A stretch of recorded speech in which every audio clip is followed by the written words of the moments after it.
It's Friday, September 30th, the last Friday of the month.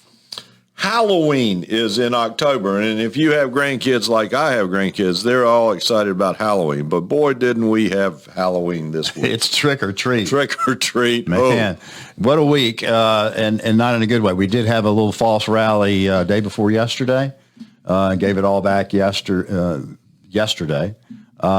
What's causing all this turmoil? We're going to talk about something that we just kind of came on the radar screen about a week ago. We this week experienced a currency challenge. And who would think when we're talking about the pound, first of all, who would think you're going to talk about the pound here in Greensboro, North Carolina, that's affecting our portfolios? But we're talking about what Britain did this week in relationship to try to stabilize the currency. We've talked on 2 radio shows leading up to this that world currencies are under pressure, and they're under pressure for a lot of reasons, but the primary reason is there is world inflation, and from the standpoint, the U.S., the Fed is serious. Believe it or not, you know it. We've told you. You're smart enough to recognize it, but the world is finally waking up that the Fed is serious about raising interest rates. Right, and when they've been raising rates like they have, it has caused a stronger dollar, which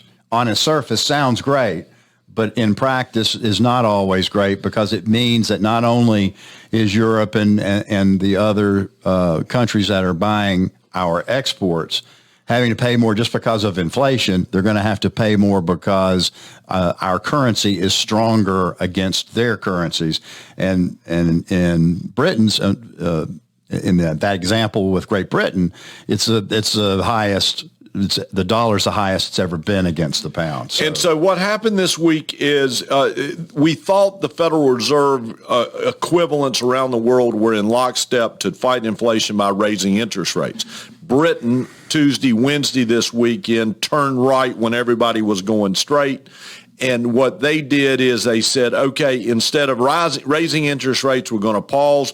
We're going to put money into the system to make our dollar more valuable. And we're going to try to stabilize the fall of our currency because we can't stand the pressure of what's going on in raising interest rates. And that turning right when we all were going to set it was not the head fake that occurred this summer. It was a T-bone collision that occurred to the marketplace. Totally unexpected. And it was unexpected, and so the market really reacted this week from that. And on the flip side, we're seeing companies, including smartphone companies, that are rolling out their newest and latest handhelds, and they've already cut back on what they're going to produce. Why? Because they know that the world is not going to buy as many of their smartphones, and that's going to trickle down to other multinational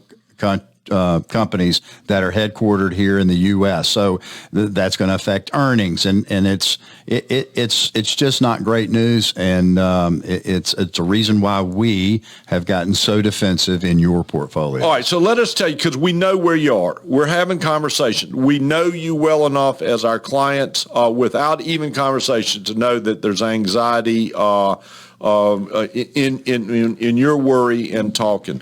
We have been told how valuable these videos are, because it tells you week by week where we are. With what went on this week, we made another move to reduce your equity exposure. We did. Hated to see those go too. Yeah, we did. We struggled with it because we knew that ultimately these were the right positions to be in. We knew that it ultimately, in the long haul, we would work our way through, and they were good, strong dividend-paying positions. Now, they were buckets of ETFs, so it allowed us to make moves immediately. Mm-hmm. But we did it in order to trim the equity exposure, reduce the risk within everybody's portfolio, because we still believe there's more to come. I mean, we think there's another drop. The world has finally woken up that the Fed is serious. We've been saying it to you since July that we're in a recession. this week they're now saying, yeah, we're in a recession and it's going to be starting tough in 2023. So we went on and took more money off the table. We, in effect, I would say, have inverted everybody's portfolio. Yeah, I mean, I think there'll be some exceptions, obviously, but I think you're probably the most defensive you've ever been with us, even going back to '08. And again, we don't think we're in '08 territory, but we do think we're going to see another down leg, whether that's 5%, 8%, 10%. We just know that's coming. We have recognized really good sweet spots in returns in the 3-month and 6-month treasuries. Early in the week, there was a sweet spot at a 1-year treasury, but it went away after Monday or Tuesday.